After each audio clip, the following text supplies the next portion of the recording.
tentang orang itu ke neraka itu sudah jelas. Yang ke neraka adalah orang-orang kafir, yang ke surga adalah orang-orang muslim. Itu jelas itu. Tapi dikatakan apa nanti yang dilakukan Allah kepada aku, itu tidak jelas, tidak ada yang mengerti. Karena Allah tidak pernah menyampaikan seperti ini loh nanti kalian, seperti ini loh nanti kalian. Dan lagi pula Anda harus melihat kemudian asbabul nusul dari ayat itu. Apa sebab musabab kemudian baginda Rasulullah Muhammad sallallahu alaihi wasallam berkata demikian. Itu yang perlu Anda pahami. Jadi ketika Allah memerintahkan kepada Nabi Muhammad untuk mengatakan bahwa dia bukanlah yang pertama di antara rasul, seperti yang telah disebutkan kemudian di dalam kata bid, yang artinya sesuatu yang baru atau barang yang baru pertama kali adanya. Jika kaum musyrik mengingkari kerasulan Nabi Muhammad, padahal sebelumnya telah banyak rasul Allah sejak Nabi Adam sampai Nabi Isa, maka Nabi Muhammad siap kemudian diingkari, atau pengingkaran daripada orang-orang kafir pada masa itu serupa dengan apa yang terjadi terhadap nabi-nabi sebelumnya. Ya, itu kawan, barusan berdasarkan tafsir tahlili, ya kan? Betul apa salah? Ya jelas dong, Al-Quran itu harus ditafsirkan dengan ilmu tafsir, bukan dengan seenak perut seperti Anda. Jelas. Jadi itu. Karena kesimpulan saya cuma begini, kesimpulan saya begini. Ya. Di Maryam 71. Nah tadi sudah kujelaskan itu, Bang. Itu sama itu sama. Yang kedua, padahal sudah kujelaskan, Nabi Muhammad tadi menjanjikan surga-surga kepada umatnya. Dan di poin terakhir, Nabi Muhammad pun tidak mengetahui tentang nasibnya di akhir zaman nanti bagaimana. Bagaimana konsep tentang surga seperti ini, Juma? Al-Quran sudah menjelaskan, sesungguhnya aku telah memberimu wahai Nabi Muhammad nikmat yang banyak. Apa itu? Baginda Rasulullah Muhammad sallallahu alaihi wasallam diberi kemudian telaga berupa surga, yaitu telaga Al-Kautsar. Itu kata Allah kepada baginda Rasulullah Muhammad sallallahu alaihi wasallam. Makanya Rasulullah Muhammad mengatakan bahwasanya Al-Kautsar adalah sebuah sungai di dalam surga yang kedua tepinya dari emas, airnya mengalir di atas mutiara, warnanya lebih putih daripada susu dan rasanya lebih manis daripada madu, dan itu adalah telaga yang Allah berikan kepadaku. Nabi Muhammad sudah dikatakan begitu. Beliau Nabi Muhammad memiliki telaga di surga. Rasulullah ditanya kemudian oleh Abu Dzar, wahai Rasulullah, bagaimana dengan bejana yang ada di Al-Haud, telaga Al-Kautsar? Nabi Muhammad kemudian menjelaskan, demi jiwaku, demi jiwa Nabi Muhammad yang berada di tangan Allah, wadah untuk minum, bla bla bla dan seterusnya.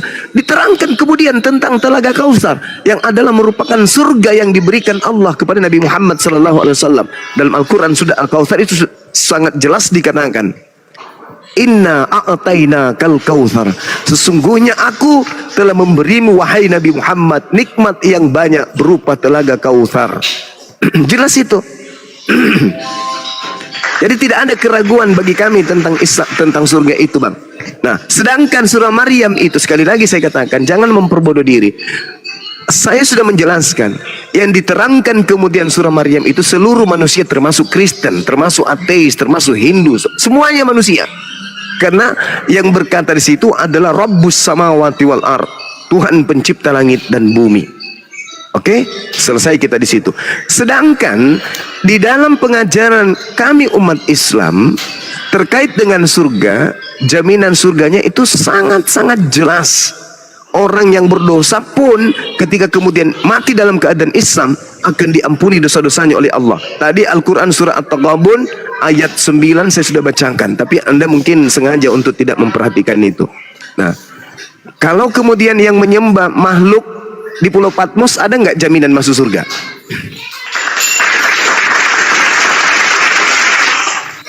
Bang, Yohanes 3 ayat 16. Itu ucapan Yesus, itu ucapan Tuhan untuk Bani Israel. Yang saya tanya, penyembah makhluk yang mengaku bintang timur gilang gemilang, ada nggak jaminannya? Kamu kan sudah tahu. Jangan lemah, Bang, jangan lemah. Ayat 16 isinya apa? Saudara, Yohanes 3 nomor 16 itu, di situ dikatakan barang siapa yang percaya kepada Yesus, dia akan memperoleh hidup yang kekal. Yang tidak percaya mati dalam dosanya. Sekarang saya tanya, apakah Anda percaya ketika Yesus berkata, aku diutus hanya kepada domba yang hilang dari umat Israel? Apakah Anda percaya? Saya percaya. Anda domba atau bukan? Tahu nggak kategori domba ini, apa artinya domba ini? Tahu. Nah, Tahu.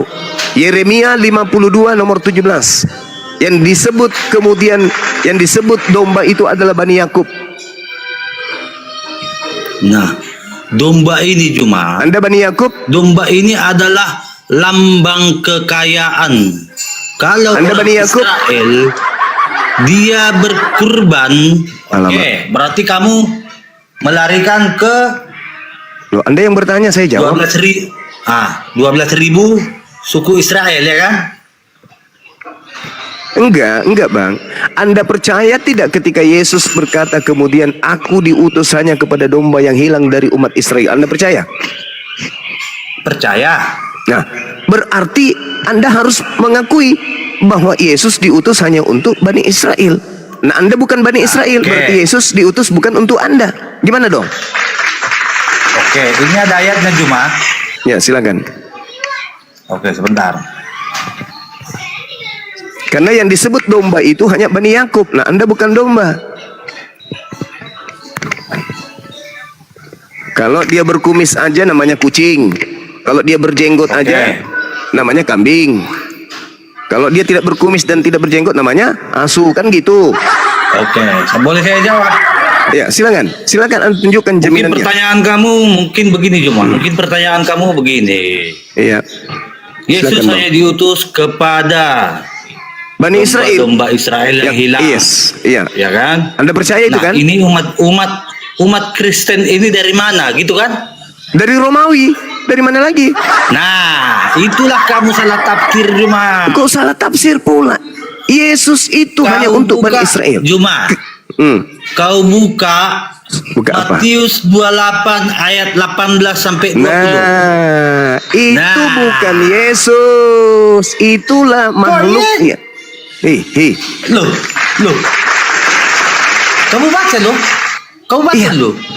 Oke. Matius 28 ayat 18. Di Oke. sini Yesus berkata, saya bacakan ya. Saya bacakan ya. Kepadaku telah diberi Yesus kuasa. mendekati mereka dan berkata, Kepadaku telah diberikan segala kuasa di surga dan di bumi.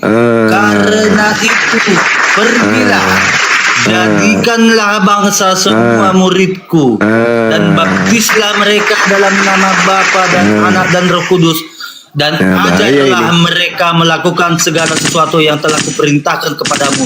Ketahuilah, aku menyertai kamu senantiasa sampai kepada akhir zaman.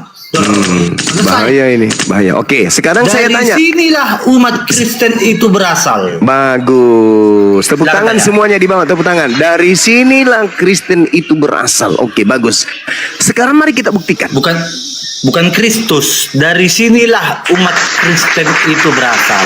Yes, sekali lagi saya katakan, saya mengatakan yes dan itu betul. Nah, sekarang mari kita teliti.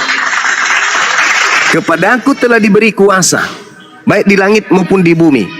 Ada tidak makhluk selain Yesus yang pernah mengucapkan perkataan itu? Ada enggak? Yang mengaku kepadanya telah diberi kuasa, ada enggak? Ada enggak, Bang? Setahu saya dalam wujud manusia nggak ada. Yang datang kepada Yesus, kepadaku kepada telah Yesus. diberi kuasa, itu siapa?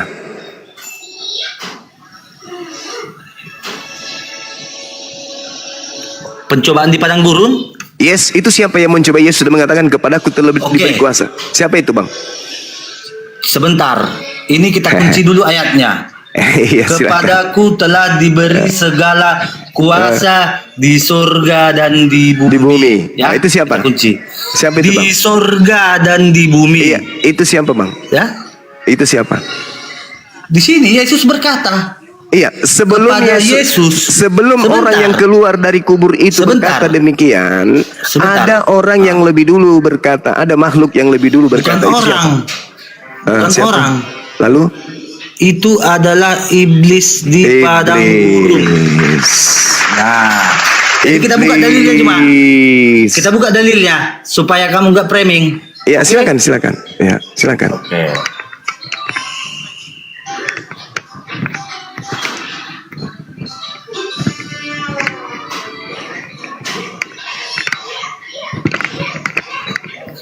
Ini tertulis di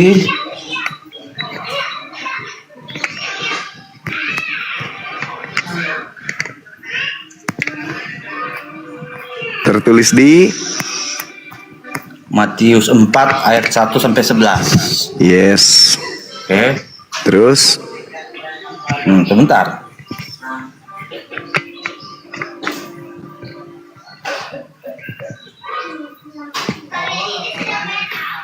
Nah. Oke, di sini dikatakan mm-mm. di ayat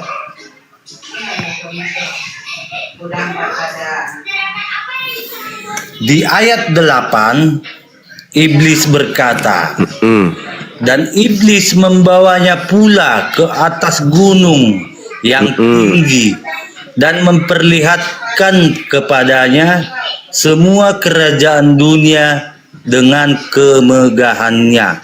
Kunci jawabannya ya Juma ya. Yes. Semua kerajaan dunia dan kemegahannya.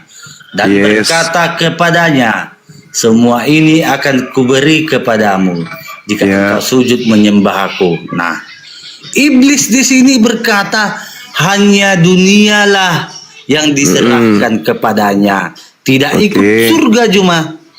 Oke. Tidak ikut surga. Oke. Oke. Ada lagi? Jadi berbeda nggak? Berbeda nggak si Ya, iblis oke. dengan si Yesus? Oke. Oke. Oke. Kalau Anda Lanjut, kamu mau mengatakan framing kemana? sampai dulu. Kalau Anda mengatakan bahwa Yesus juga yang berkuasa di surga, di dalam kitab saudara dikatakan kemudian, ini pengakuannya dalam Korintus 15 nomor 28. Dikatakan bahwasanya Yesus nanti kemudian di surga itu tidak memiliki kuasa. Di dalam 1 Korintus 15 nomor 28. Tetapi segala sesuatu telah ditaklukkan. Segala sesuatu telah ditaklukkan. Sebentar. Yang pertama Korintus berapa kamu bilang? 1 Korintus 15 nomor 28. Oke, kita buka ya biar kita enggak. Yes. Nah, Yes. 1 Korintus 15 15:28. ayat 28. Oke. Coba Anda baca. Anda ya, Oke. Anda lah yang baca. Oke. Oke. Konteksnya di sini tentang kebangkitan kita. Ya, silakan Ya kan? Anda baca. Silakan Anda baca. Oke. Ayat 18-nya berbunyi, demikianlah binasa. Kok jadi kayak gitu, Bang, diskusinya, Bang? Sebentar. Sebentar Juma. Nomor Juma. 28, nomor 28. Ini konteksnya tentang kamu harus baca. Kamu Jangan kayak konteksnya gitu caranya. Jangan kebangkitan kayak gitu. kita. Nah, sebentar Juma, sebentar. Kebangkitan kita ya kan? Hmm. Di sini dia dikatakan Hmm. dari ayat 16 kita baca. Baca aja sekalian satu kitab. Sebab jika benar orang mati tidak dibangkitkan, maka Kristus juga tidak dibangkitkan. Dan jika Kristus tidak dibangkitkan, maka sia-sialah kepercayaan dan kamu masih hidup dalam dosamu. Demikianlah binasa juga orang-orang yang mati dalam Kristus. Jikalau kita hanya dalam hidup ini saja menaruh pengharapan kepada Kristus, maka kita adalah orang-orang paling malang dari segala manusia. Yang Anda ingin jual Dijelaskan di apa? ayat ini Juma, ya. 1 Korintus Dijelaskan di sini 15:28, Bang. Alamak.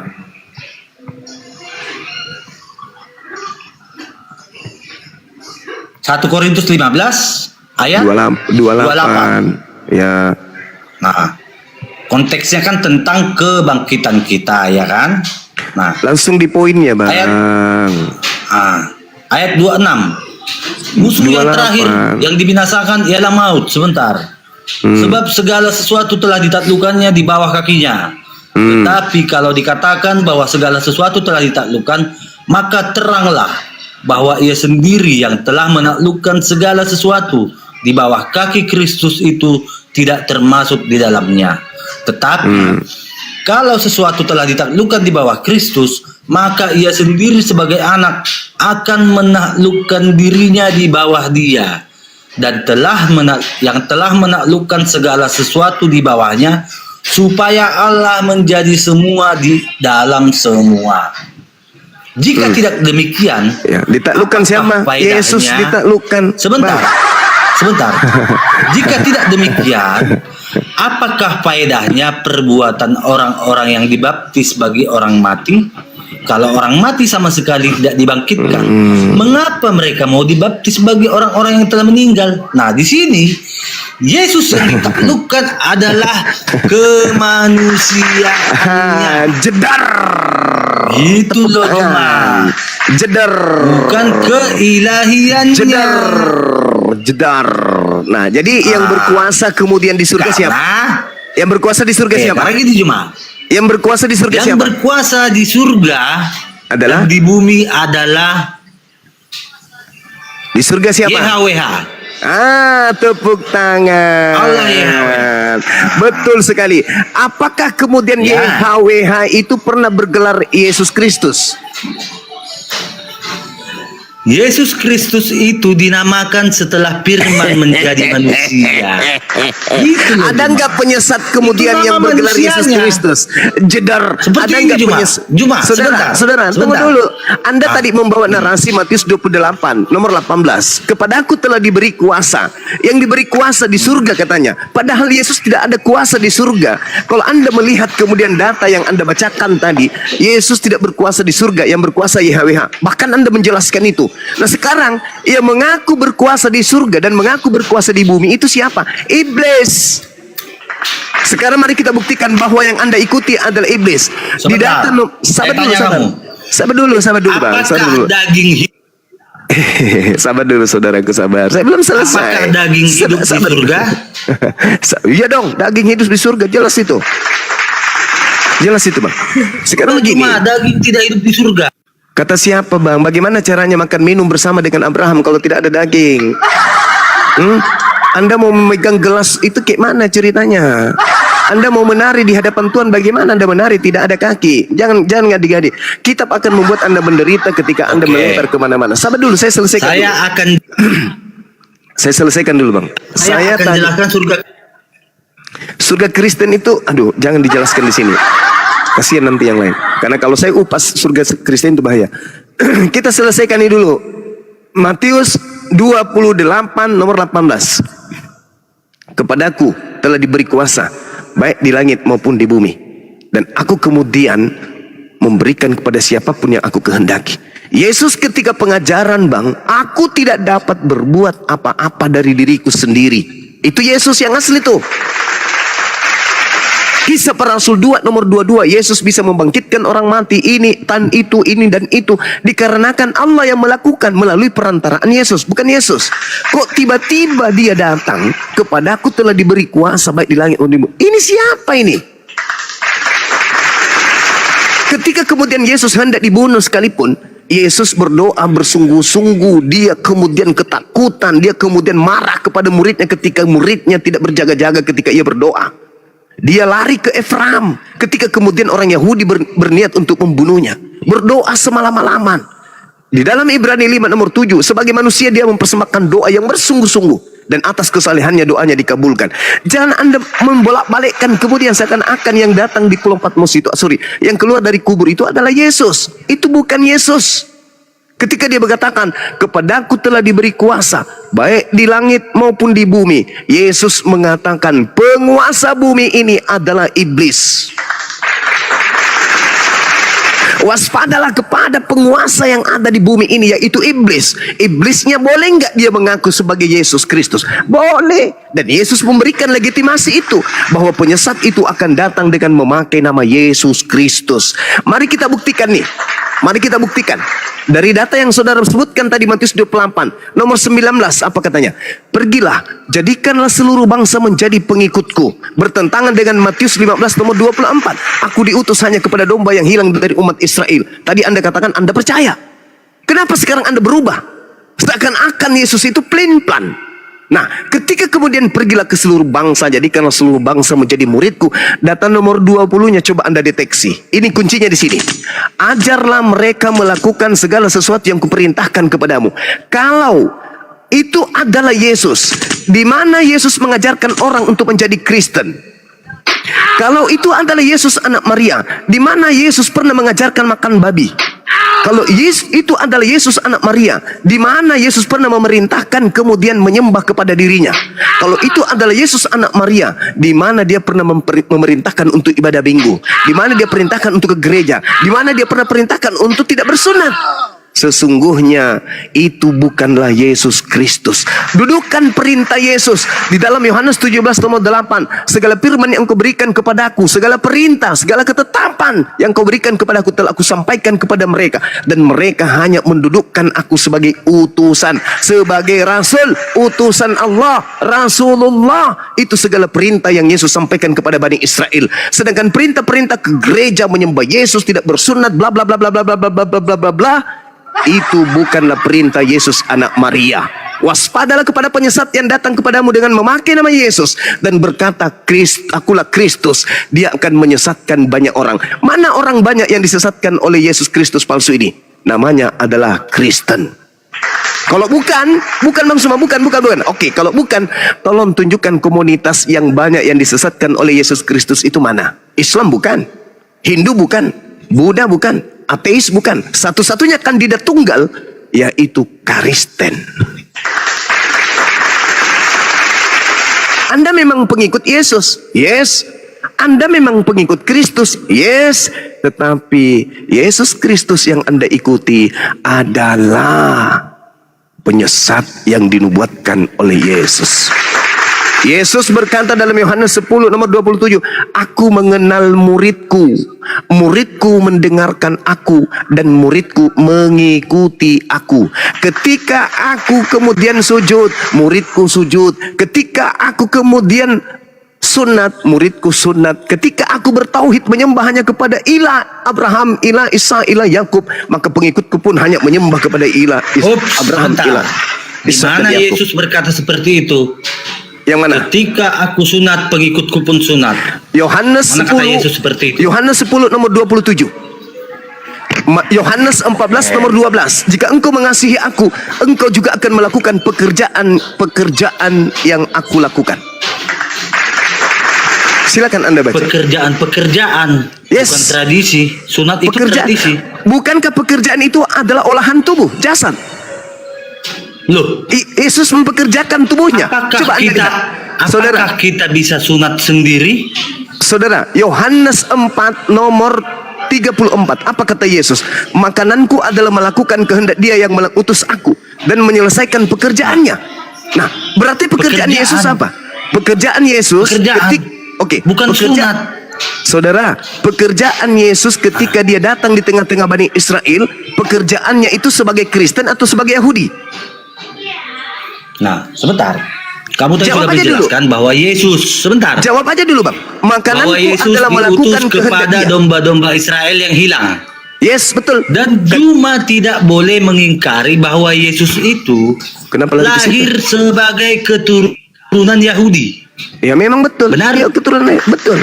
Dia dari keturunan Yehuda, betul. Tradisi sunat itu adalah tradisi perjanjian antara Allah dengan Abraham dan keturunannya Ishak dan Yakub, dan juga budak-budak yang dibelinya. Di dalam kitab Jadi saudara. sunat itu tradisi Yahudi cuma. Saudara, di dalam kitab saudara 1 Yohanes 2 nomor 6, barang siapa yang mengatakan bahwa dia hidup di dalam Yesus, maka dia wajib hidup sebagaimana Yesus hidup. Ketika Yesus hidup, apakah dia hidup sebagai Kristen atau dia hidup sebagai Yahudi? Jawab dulu. Bang. Lanjut aja. Enggak, saya bertanya. Barang siapa yang mengatakan bahwa dia ada di dalam Yesus, maka dia wajib hidup sama seperti Yesus hidup. Di situ Oke, sebenarnya, bentar. oke, silakan. Apakah Yesus hidup Itu ala Kristen? tertulis di Yohanes berapa kamu bilang? 1 Yohanes berapa? 2. 1 Yohanes 2 nomor 6.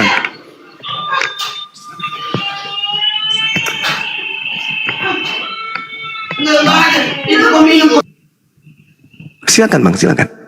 1 Yohanes 2 nomor 6. Barang siapa yang mengatakan bahwa dirinya ada di dalam Yesus, dia wajib hidup sama seperti Yesus hidup. Hidup Yesus adalah hidup ala Yahudi atau ala Kristen.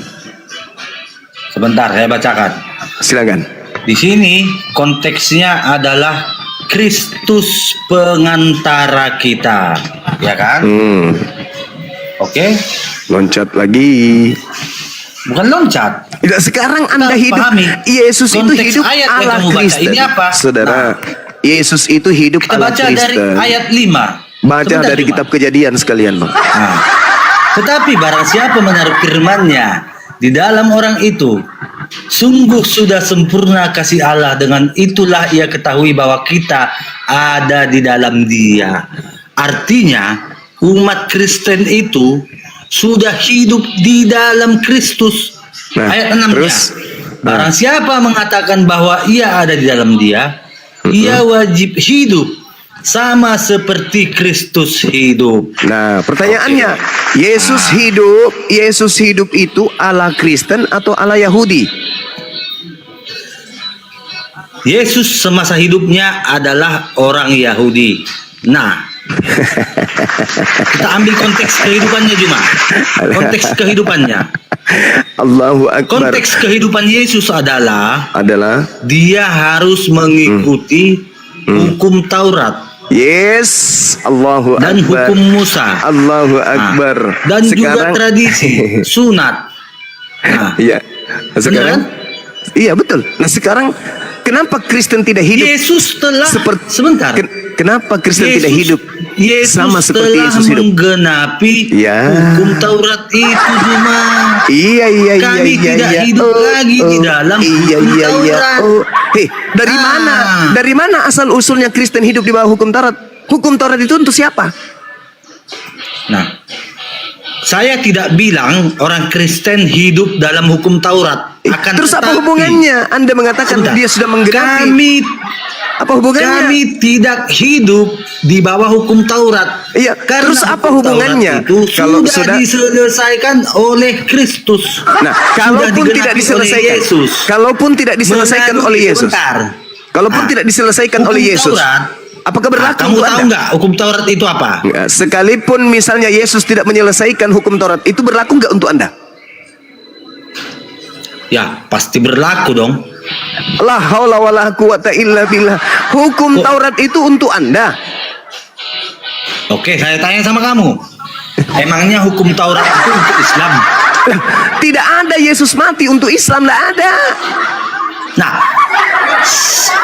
seandainya kemana? Yesus tidak turun ke dunia, Mau ngapain turun ke apakah dunia? hukum Taurat itu berlaku untuk umat Islam?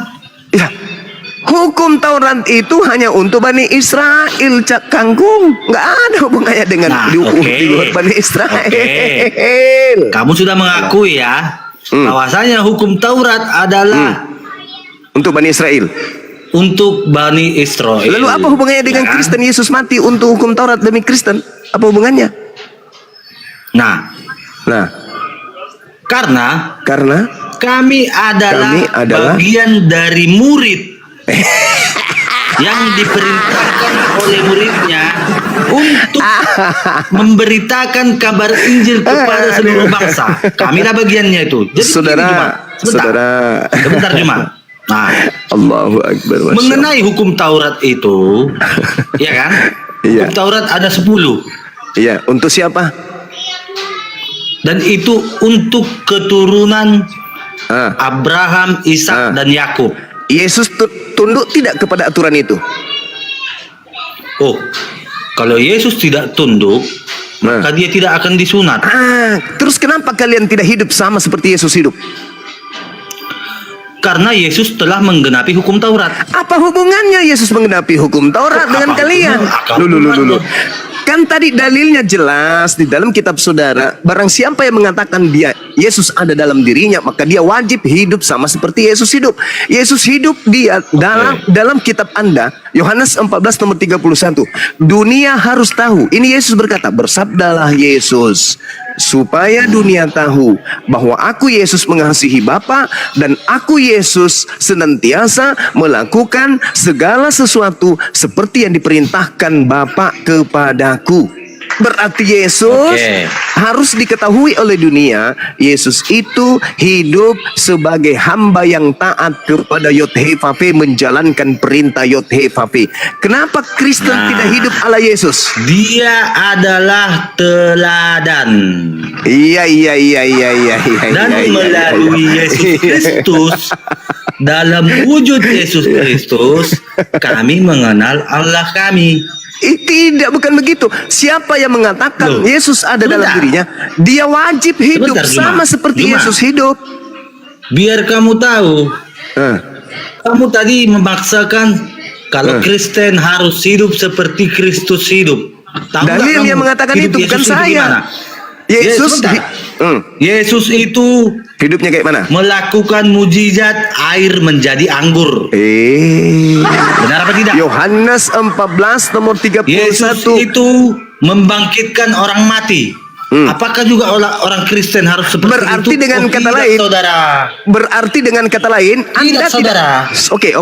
Berarti dengan kata lain, Anda tidak bisa hidup sama seperti hidupnya Yesus anak Maria, tapi Anda bisa hidup sama seperti hidupnya Yesus Kristus yang datang kepada Paulus yang tidak pernah menyembah Tuhan. Betul?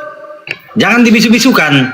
Betul? Kenapa? Jangan dibisu-bisukan. Anda mengatakan Anda tidak bisa hidup sama seperti anak Maria hidup. Sedangkan di dalam kitab saudara yang saya katakan tadi dalam 1 Yohanes 2 nomor 6, barang siapa mengatakan bahwa ia ada di dalam dia wajib hidup sama seperti Kristus. Sama seperti Kristus hidup. Kristus hidup sama seperti Kristen. Nah sekarang Yesus Kristus anak Maria hidupnya tidak bisa dicontohi oleh orang Kristen, tetapi iblis yang bergelar Kristus bisa dicontohi oleh Kristen. Betul?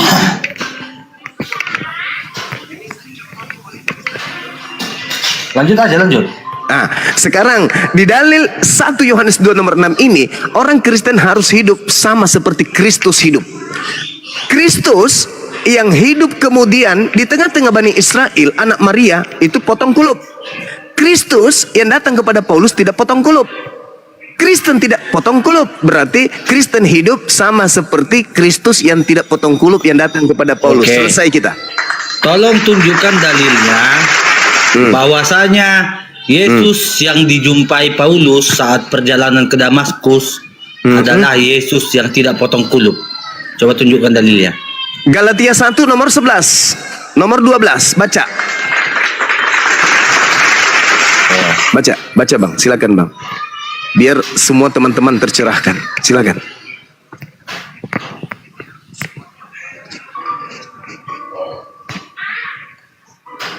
Nah, oke. Baca, silakan.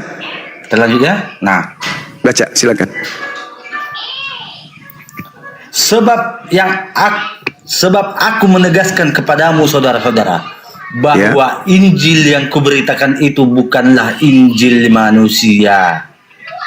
Karena aku bukan menerimanya dari manusia dan bukan manusia yang mengajarkannya kepadaku, tetapi aku menerimanya oleh pernyataan Yesus Kristus. Nah, ayo. Oke. Nah, yang bukan manusia ini bersunat atau tidak? Di sini sebentar.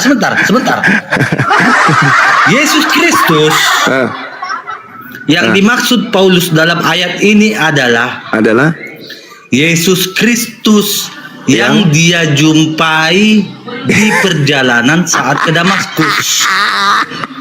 Bukan Yesus Kristus saat betul. Bukan Yesus Kristus saat mati atau hidup sebelum dibangkitkan.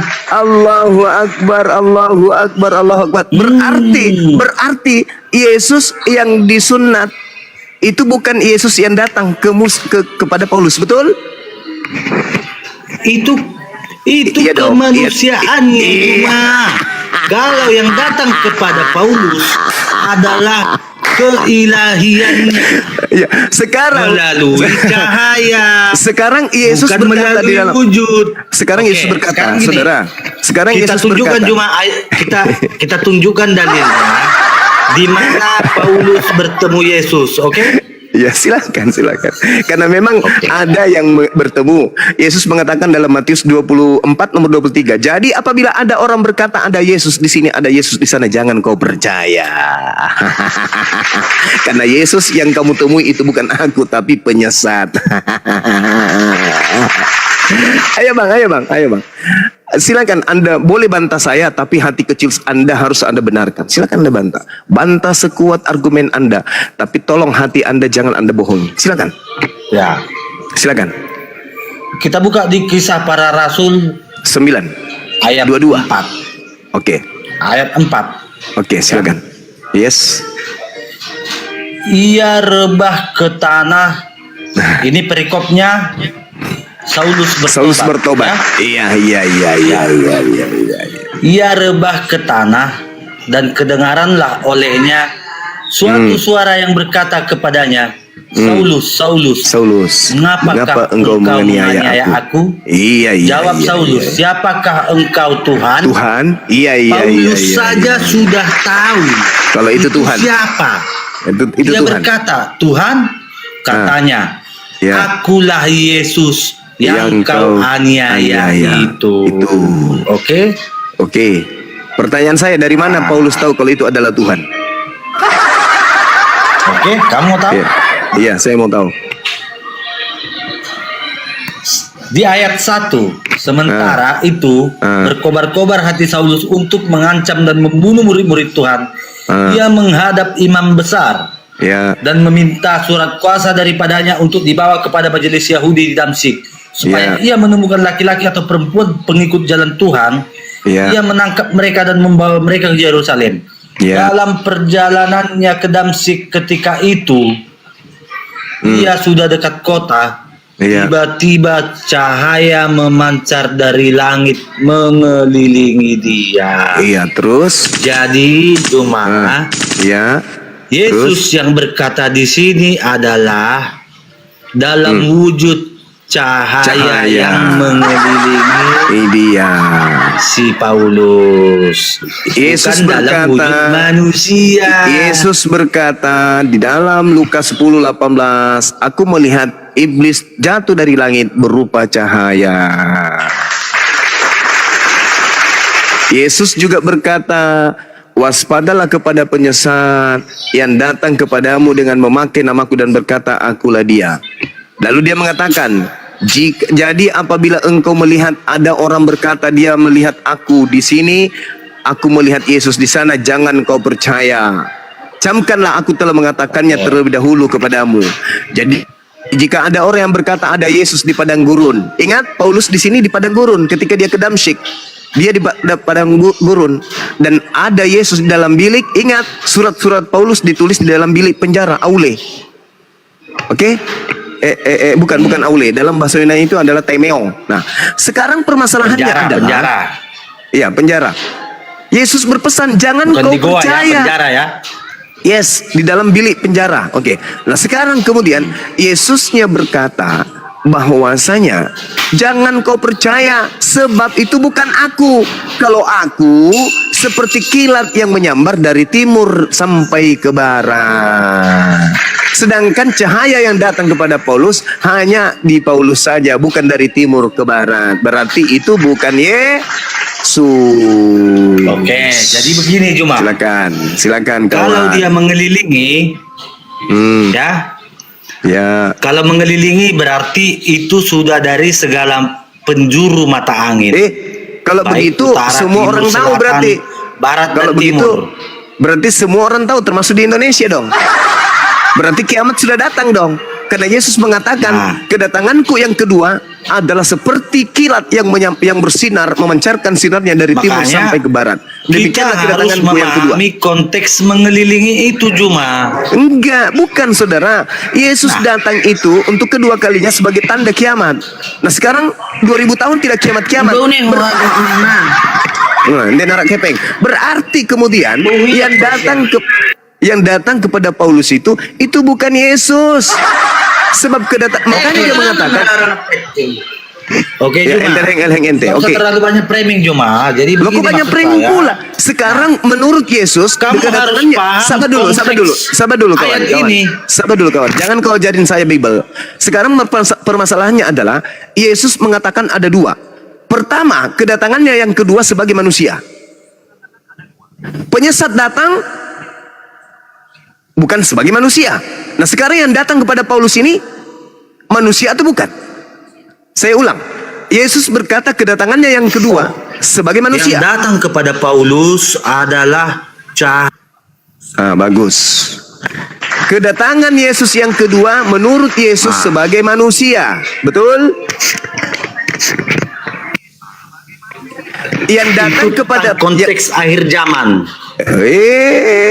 Sekarang Loh, yang datang kepada kamu jangan Paulus. bantah. Iya betul, Oke. betul. Memang betul, Kamu memang betul. Kamu Memang kamu betul. kamu nggak paham Memang betul. tentang Memang ayat yang betul. mengatakan dia akan datang lagi sebagaimana kamu melihat dia pergi. Yes, itu kata malaikat. Sekarang Nah. begini.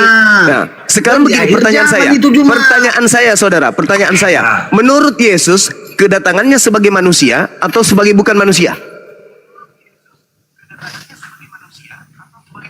Jawab. Gimana pertanyaanmu? Kedatangan Yesus yang kedua itu datang sebagai manusia atau datang bukan sebagai manusia? Oh, tidak. Tidak Dia apa? Oh, akan no. datang Sebagai- sebentar.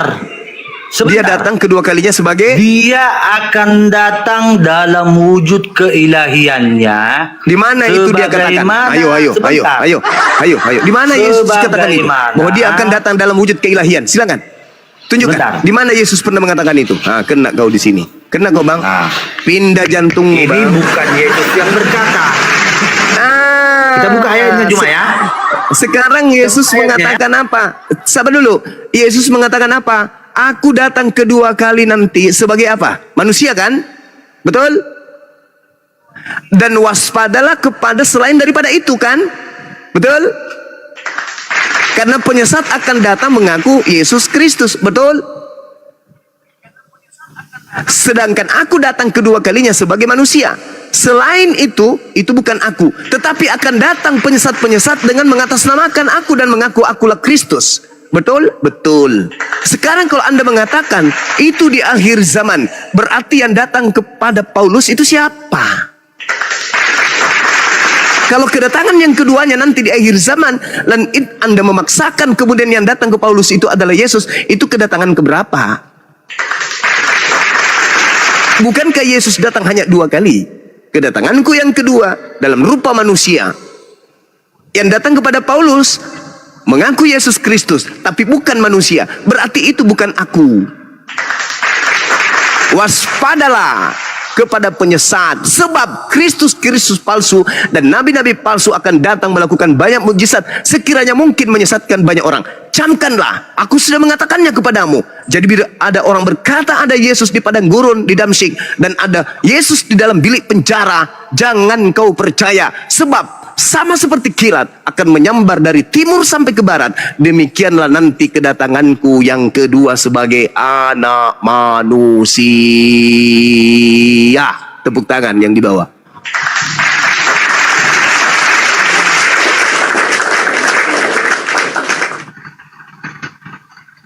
Silakan, Anda pengikut Kristus yang bukan manusia. Ayo, kami percaya itu.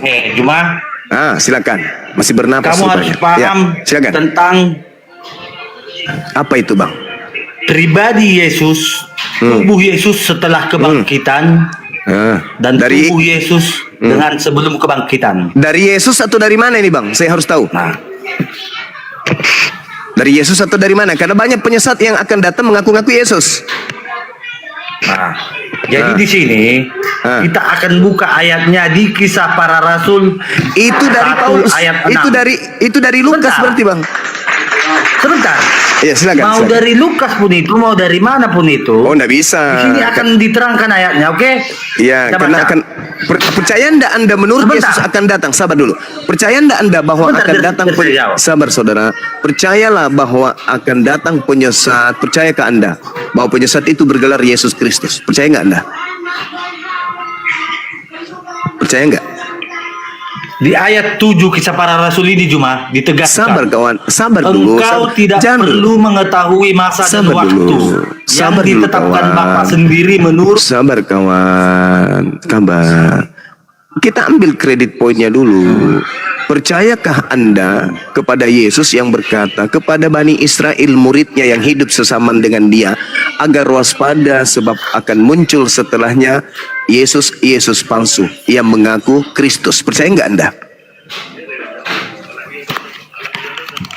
Lanjut aja. Ya, itu sampai situ aja. Karena Yesus berkata kepada muridnya Bani Israel.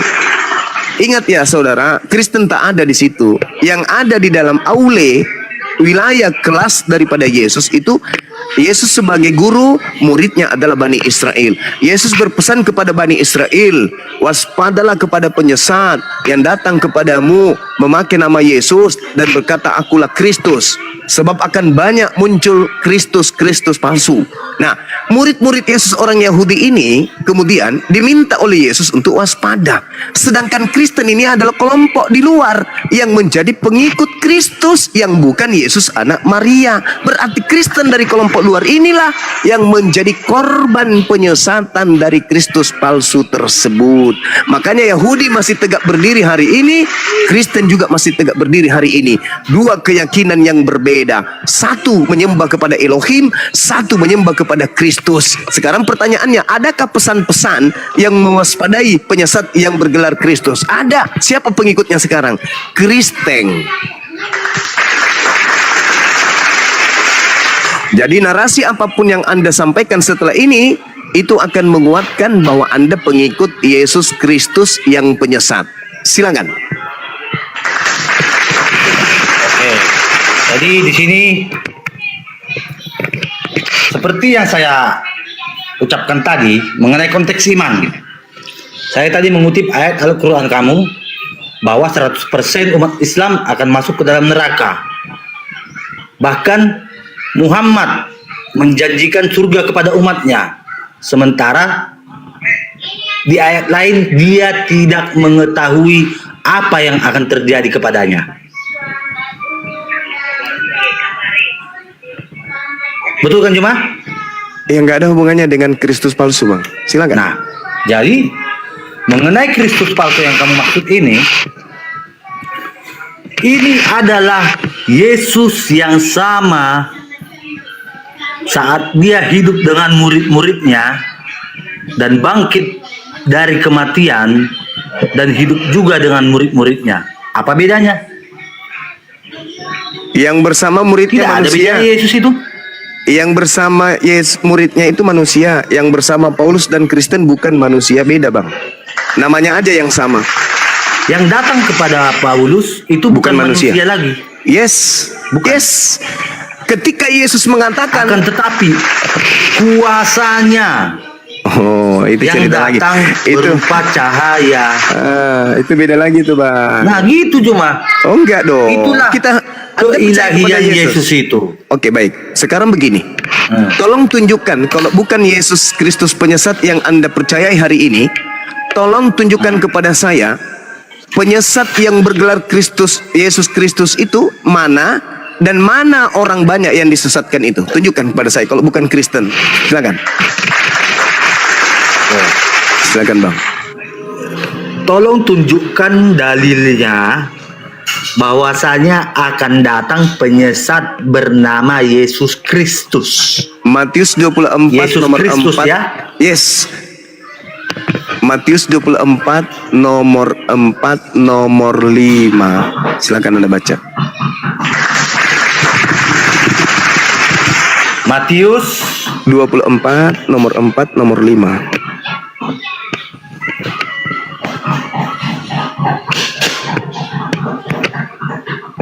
24 ayat 4 dan juga 5. Matius 24 nomor 5. Nomor 4 dan 5. Oke. Di sini ayat tentang permulaan penderitaan Yesus Kristus, ya. Oke. Di ayat 3 dia berkhotbah. Datanglah murid-muridnya kepadanya untuk bercakap-cakap sendirian dengan dia. Kata mereka, katakanlah kepada kami bila manakah itu akan terjadi dan apakah tanda kedatanganmu dan tanda kesudahan dunia? Jawab Yesus, waspadalah supaya jangan ada orang yang menyesatkan kamu. Sebab banyak orang akan datang dengan memakai namaku dan berkata, akulah Mesias. Dan mereka akan menyesatkan banyak orang. Kamu akan mendengar deru perang atau kabar-kabar tentang perang. Namun berwas-waslah, jangan kamu gelisah. Sebab semuanya itu harus terjadi, tetapi belum kesudahannya. Cuma di mana di sini Yesus Kristus? Baik. Di dalam data nomor 4-nya Kalau tentang Mesias-Mesias palsu, ya banyak. Tunggu Bang, tunggu. Pelan-pelan kita, pelan-pelan. Di dalam data nomor 4-nya, waspadalah supaya jangan ada orang yang menyesatkan kamu. Kamu di sini Bani Israel. Sebab banyak orang yang akan datang dengan memakai namaku. Namaku siapa? Yesus. Penyesat itu memakai namaku. Berarti penyesat itu bergelar Yesus. Akulah Kristus, akulah Mesias. Berarti penyesat itu mengaku Yesus. Cukup aja itu. Loh, Mesias, tidak ada disebut Yesus Kristus. lah, akulah Kristus, Bang. Penyesat itu datang dengan memakai nama Yesus. Berarti penyesat itu memakai nama Yesus. Di sini, Juma, sebab banyak orang akan datang dengan memakai namaku. Namaku siapa? Namaku siapa? Tunggu dulu. Namaku siapa? Akulah Mesias. Namaku siapa? Yesus. Tunggu dulu. Nah, Yesus. Berarti Yesus itu mengaku Mesias kan? Ya. Nah, berarti penyesat itu bernama Yesus Kristus. Nah, di sini Menyesatkan banyak orang Yesus Kristus itu. Paulus mengatakan di dalam Galatia 1 nomor 11, aku menerima Injil bukan dari manusia, tetapi dari pernyataan sosok yang bernama Yesus Kristus. Oke. Banyak nggak setelahnya itu ikut Paulus? Setelah Yesus Banyak. Kristus itu datang, banyak. Nah itu dia, tergenapi kan? Tergenapi. Apalagi masalahnya?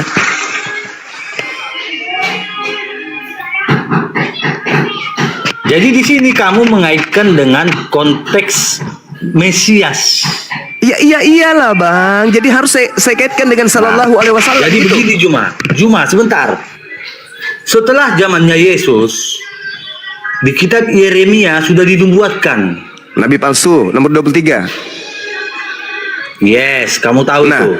yes, Bahkan Nabi di palsunya kitab dari mana? Petrus. Nabi Sebentar. palsunya dari mana, Bang? Yerusalem atau dari Arab? Menurut Yeremia Dari 23. Arab. Dari Arab. Coba, mari kita buka data. Silakan. Oke. Kita buka ya. Ini saya kasih Anda sedikit ya oksigen untuk Anda bernapas. Silakan. Baca di data nomor 9-nya mulai, karena di situ berbicara mengenai nabi palsu. Mengenai nabi-nabi, hatiku hancur dalam dadaku. Segala tulangku goyah, keadaanku seperti orang mabuk, seperti laki-laki yang terlalu banyak minum anggur oleh karena Tuhan dan oleh karena firman-Nya yang suci. Negeri telah penuh dengan orang-orang berzina. Sungguh oleh karena kutuk ini gersanglah negeri dan layulah padang-padang rumput di gurun. Apa yang dikejar mereka adalah kejahatan dan kekuatan mereka adalah ketidakadilan. Sungguh baik nabi maupun imam berlaku fasik. Di rumahku pun juga aku mendapati kejahatan mereka. Demikianlah firman Tuhan. Sebab itu jalan mereka akan seperti jalan-jalan licin bagi mereka. Di dalam gelap mereka akan tersandung dan akan jatuh di sana. Sebab aku akan mendatangkan malapetaka atas mereka dalam tahun waktu mereka dihukum. Demikianlah firman Tuhan. Di kalangan para nabi, yaitu Nabi Samaria, aku melihat ada yang kurang pantas. Mereka bernubuat demi Nabi Baal, lalu kemudian dan menyesatkan umatku Israel. Tetapi tradeng, di kalangan para nabi Yerusalem, aku melihat ada yang mengerikan. Mereka berzina dan melakukan ketidakjujuran. Mereka menguatkan hati orang-orang yang berbuat jahat, sehingga tidak ada seorang pun yang bertaubat dari kejahatannya. Semuanya mereka telah menjadi seperti Sodom bagiku, dan penduduknya seperti Gomora. Sebab itu beginilah firman Tuhan semesta alam mengenai para nabi tersebut, nabi Yerusalem tersebut. Sesungguhnya aku akan memberi mereka makan ipu dan minum racun, sebab daripada para nabi Yerusalem telah meluas kefasikan ke seluruh negeri. Jedor dor dor dor dan gedebuk, bum bum bum bum.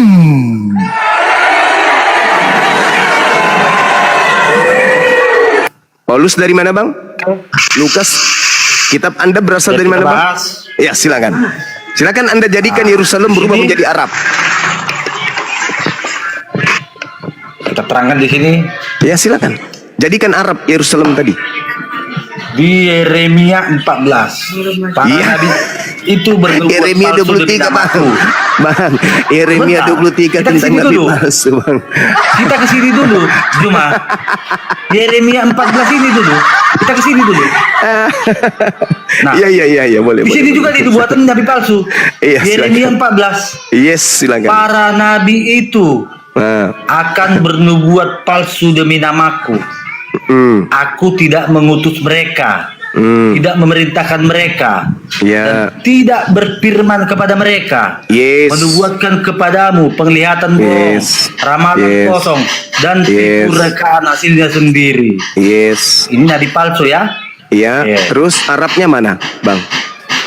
Sebentar, kita cari dalilnya. Iya, silakan. Silakan, Bang. Itu aja narasinya. Silakan. Apanya? Di situ berbicara mengenai bangsa Israel, Bang.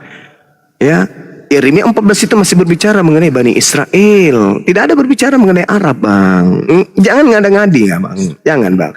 Nanti bangsa Arab itu digunakan oleh Allah sebagai senjata ampuh untuk menghancurkan Bani Israel, Bang. Itu tertulis di dalam 3221, Bang. Barulah kemudian ya dijelaskan bangsa Arab di sana. Bangsa Arab yang Tuhan pakai untuk menghancurkan kepungahan dan kesombongan Bani Israel. Saya bacakan Ulangan 32 nomor 21. Mereka Bani Israel membangkitkan cemburuku dengan yang bukan Tuhan. Mereka menimbulkan sakit hatiku dengan berhala mereka. Sebab itu aku Tuhan akan membangkitkan cemburu Bani Israel dengan menggunakan yang bukan umat, dan akan menyakiti hati Bani Israel dengan menggunakan bangsa yang ummi. Jedar. Ayo saudara, jangan kau sindir orang Arab. Enggak, nanti bisa kau sindir orang Arab ketika Tuhan ingin menghancurkan Bani Israel dengan menggunakan senjata ampuh, yaitu Bani Ismail dari keturunan Qaidar, yaitu dinul Islam. Sampai hari ini mereka hancur-hancuran, ingin menghancurkan bangsa dari Qaidar, bangsa yang ummi. Mereka tak mampu, kekuatan dibantu oleh negara-negara kafir lainnya. Palestina tetap berdiri dengan kuat hari ini. Free Palestine, free Palestine. Ini sudah dinubuatkan, saudaraku. Ulangan 32 nomor 21. Mereka Bani Israel membangkitkan cemburuku dan dengan mereka membuat yang bukan Tuhan. Mereka menimbulkan sakit hatiku dengan berhala mereka. Sebab itu aku akan membangkitkan cemburu mereka dengan yang bukan umat. Ingat, Bani Ismail tidak dianggap umat kala itu. Dan aku akan menyakiti hati mereka dengan menggunakan bangsa yang ummi, bangsa yang jahil, bangsa yang bodoh. Siapa bangsa yang ummi, siapa bangsa bodoh di kalangan keturunan di kalangan kemudian Bani Abraham? Bani Ismail. Dikatakan bangsa yang ummi. Itu kawan. Oke. Saya rasa cukup ya, saudaraku. Terima kasih Anda sudah berdiskusi dengan baik. Oh, gini, Juma, saya tanya Masih sedikit. mau? Ya silakan. Mengenai tadi kamu nyinggung Ismail, apa Yes. hubungannya Arab dengan Ismail? Hei, kawan. Tolong jelaskan. Oke, baik. Ketika saudara membaca sebuah dalil di dalam pemahaman kemudian orang Arab, Baginda Rasulullah Muhammad sallallahu alaihi wasallam menegaskan ada dua kelompok manusia di atas muka bumi ini yang kemudian memegang teguh silsilah, yaitu bangsa Arab dan bangsa Yahudi. Makanya kami heran ketika kemudian Paulus mengaku dia adalah orang Yahudi tapi silsilahnya nggak jelas. Kalau Baginda Rasulullah Muhammad sallallahu alaihi wasallam sebagai orang Arab, dia adalah orang yang memegang teguh silsilah. Sama seperti Yahudi. Makanya ketika mereka menyebut nama mereka selalu menyebut bin. Baginda Rasul Muhammad SAW dikatakan begini.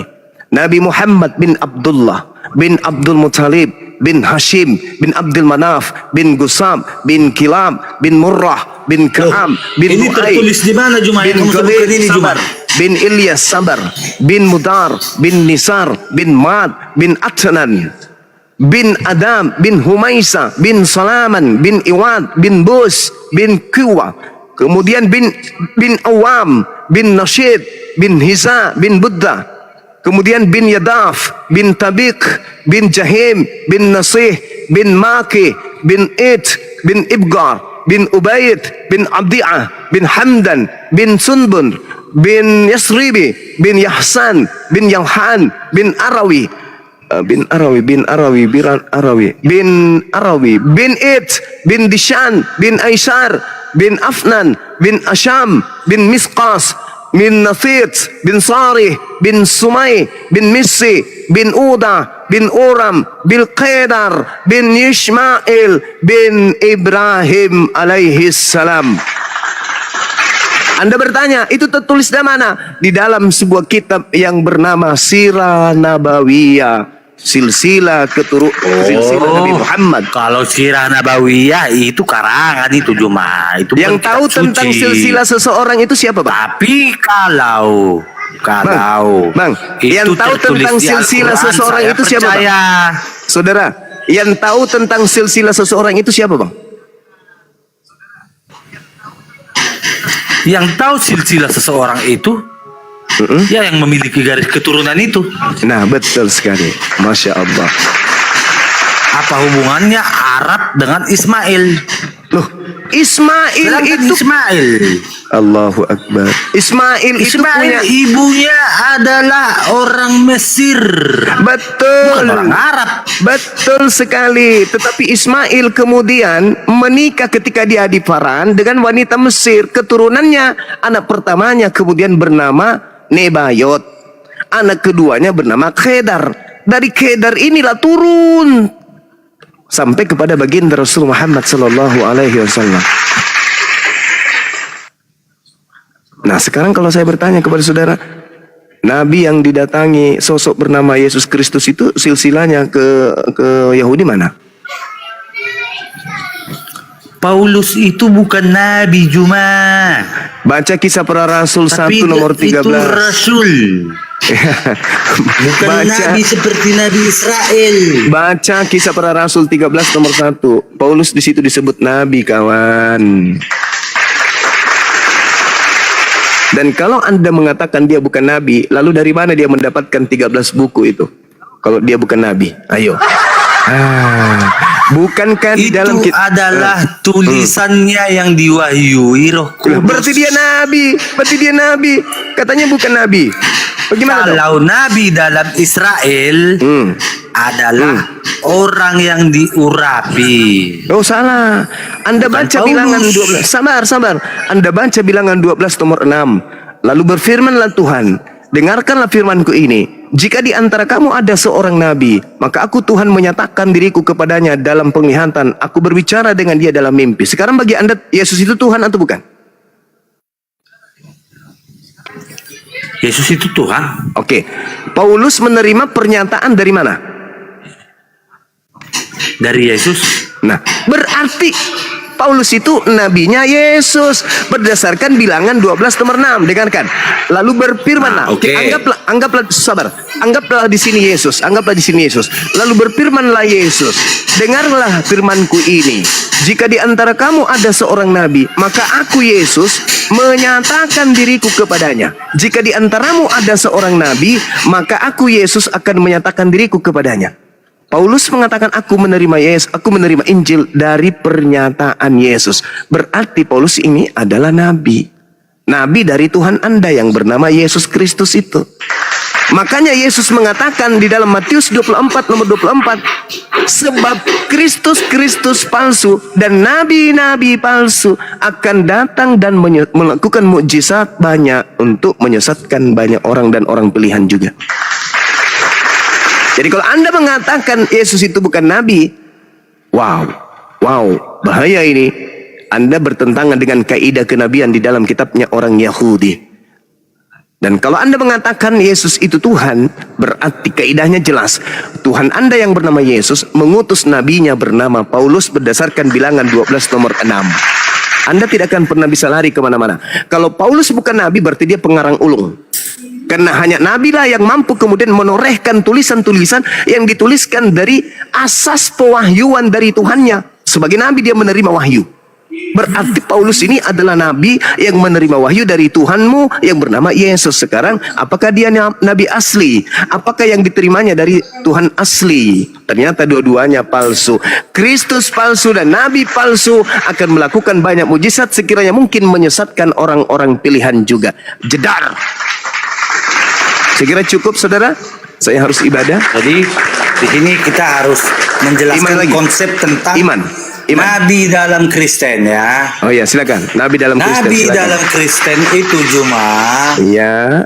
Itu tidak sama dengan nabi di zaman sebelum Yesus. Oh. Setelah Yesus tidak ada lagi nabi.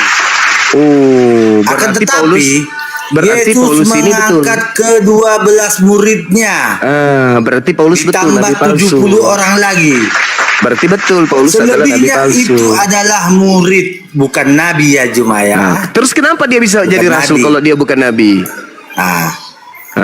Nabi itu adalah orang yang diurapi. Lah. Kalau Paulus adalah orang yang diajari dan dididik Roh Kudus. Aduh. Jadi pemahaman kamu tentang kenabian Kristen sama dengan pemahaman saya tentang surah Maryam 71 dan Al-Ahqaf ayat 6. Sekarang Di mana 100% umat Islam masuk neraka. Sabar. Muhammad pun tidak mengetahui tentang nasibnya di akhir zaman. Itu sudah saya jelaskan tadi. Inilah konsep keimanan kita. Jangan memperbodoh diri. Saya sudah jelaskan tadi. Sekarang menurut saudara, apakah Yesus itu rasul atau bukan? Yesus itu adalah utusan guru Tuhan dan disebut juga nabi. Dia rasul atau bukan? Yesus? Ya. Yesus bukan rasul. Ibrani 3 nomor 1. Sabar saudara. Pengertian rasul. Sabar. Ibrani 3 nomor sabar saudara. Pelan-pelan kita. Ibrani 3 nomor 1. Sebab itu hai saudara-saudara yang kudus, yang mendapat bagian dalam panggilan surgawi, pandanglah kepada rasul dan imam besar yang kita akui, yaitu Yesus. Yesus adalah rasul imam besar. Paulus juga rasul. Berarti kedudukannya sama-sama rasul. Antara Paulus dan Yesus adalah setara. Dua-duanya adalah rasul. Jadi sekali lagi saya katakan saudara, pelajari lagi baik-baik. Boleh Anda membantah saya dengan mulut Anda, boleh Anda punya hak untuk berbicara, tapi tolong jaga hati kebersihan hati Anda Di sini, untuk kemudian Juma, menerima kebenaran. di ayat Saya yang kamu bukakan izin ini, ibadah boleh, Yesus izin ibadah dulu. tidak menunjuk spesialisasinya ya Juma ya. Iya, Tetapi boleh. Yesus Dinda Faruk. ambil semua bagian Ya, kemuliaan. silakan. Ya, di dalam Apa-apa. konteks iman Ya, kita jelas silakan. berbeda. Ya. Pandangan kamu tentang iman Ya, saya begini silakan. dan pandangan saya Ya, tentang silakan. iman kamu tetaplah kepada Oke, Maryam kawan. 71 Iya, Al-Ahqaf silakan. ayat 6. Silakan. Oke, ya, Juma ya. Silakan. Dinda Faruk diambil Oke, alih silakan. sementara. Dinda, saya ibadah dulu ya. Semua sahabat-sahabat sekalian, terima kasih kepada saudara Starboy telah berdiskusi dengan baik. Pada teman-teman semua yang ada di sini yang menyimak di TikTok dan menyimak di YouTube. Alhamdulillah apa yang kita sampaikan semuanya berdata. Silakan Anda renungkan dan Anda pikirkan. Mengenai Anda terima atau tidak terima, saya kembalikan kepada pencipta langit dan bumi. Saya bertugas hanya untuk memberi peringatan saja. Saya tutup sementara, nanti akan saya datang lagi. Subhanakallahumma bihamdi asyhadu an la ilaha illa anta astaghfiruka wa atubu ilaih. Salam tauhid, salam satu Tuhan. Jayalah Islam kita, jayalah Indonesia kita. Assalamualaikum warahmatullahi wabarakatuh. Dalam Bible konsep ketuhanan itu jalan dan juru selamat.